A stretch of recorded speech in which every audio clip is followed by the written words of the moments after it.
For decades, the working model of the human brain was framed as a complex biological computer.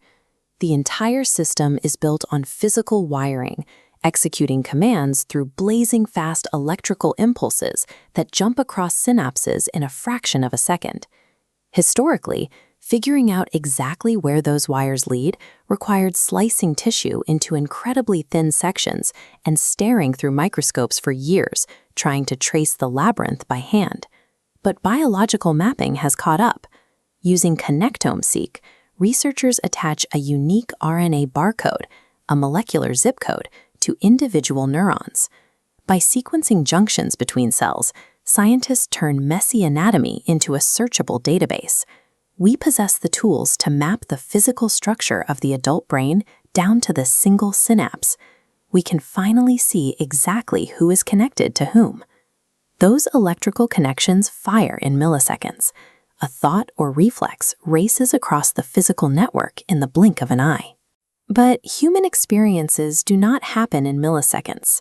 Learning a new language, settling into a depressive state, or developing a neurodegenerative disease takes hours, days, or even decades to fully unfold. There is a massive gap in time between a lightning-fast electrical spark and a stable, long-term biological shift. This diagram illustrates the limitation of our current maps. If the white lines are the physical brain connections, that is like having an accurate map of a city's streets. It shows the physical routes, but tells you nothing about the weather and traffic patterns dictating how fast the cars move or if the roads are blocked. To truly understand how complex brain states hold steady, mapping the physical wiring is insufficient. We have to map the invisible chemical environment that regulates those wires. That pursuit has led to a new scientific framework, signaling connectomics.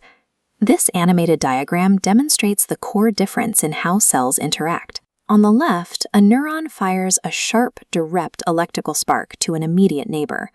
On the right, the cell acts like a radio tower. It releases a slow, expanding wave of chemical particles that washes out into the open extracellular space, blanketing multiple surrounding cells at once. The electrical spark is nearly instantaneous. The chemical wave carries an intrinsic biological lag, drifting through the tissue at a much slower pace. These drifting broadcasts consist of neuromodulators, peptides, and hormones. Because they linger in the fluid between cells, they create a slow burn effect on the surrounding tissue, operating on a scale of minutes to hours. That specific biological lag is the mechanical bridge. It is the process that allows a few fleeting electrical spikes to stabilize into a lasting behavioral state. Neurons do not control this chemical environment alone.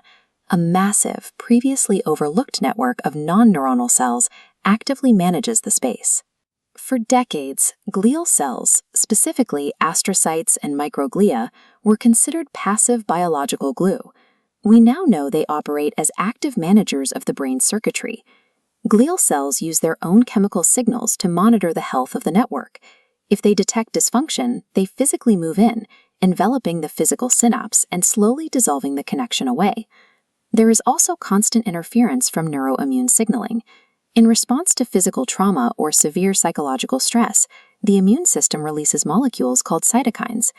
These cytokines drift through the brain and can dial up or dial down the excitability of entire regions of neural tissue. The neurons carry the immediate electrical message, but the true controllers of the system are the immune and glial networks, actively reshaping the hardware in real time. Mapping this is a massive challenge. Researchers must track a network of chemical broadcasts that are invisible and leave no physical wiring behind. This chart outlines the methodology to reverse engineer the ecosystem: perturb, profile, and behavior. First, optogenetics uses light flashes to trigger chemical pathways. Next, spatial transcriptomics maps the resulting genetic changes. Finally, AI motion capture tracks the exact physical actions. By tying these three phases together, scientists can draw a direct line from a behavioral action back down to an invisible microscopic chemical broadcast. This framework changes how we define diseases like Parkinson's, Alzheimer's, and severe depression. Historically, these conditions were viewed as isolated hardware failures, a broken wire, or a dying cell. The data now shows they are broad dysfunctions of the entire multicellular chemical ecosystem.